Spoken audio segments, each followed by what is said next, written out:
बाबा कस्टमर अच्छा चला रेडी हो जाओ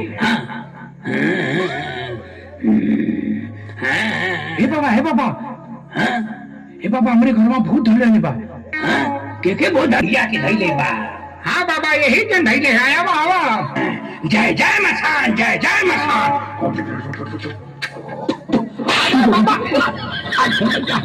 ये बाबा मोटे काहे मारा था चुप रहो तना तोर भूत बोला था हर भूत ऐसा ही बोलेला अरे बाबा माना ये बाबा काहे उनके मारा था चुप रहो कलाते के भूत है बातें सरा मन भी आई हो मैया ये तो है चलवा देने से कैसे गोली गोला खाचा करा था आखिर भैया ये कैसा कुरिया तो है चलवा खाचा था हाथ लौड़ा कूट नहीं जहाँ जाके कहाँ गोला खाते के खाए चेला लगा तो कोनो बड़ा शैतान बा गोला सार पार कर देता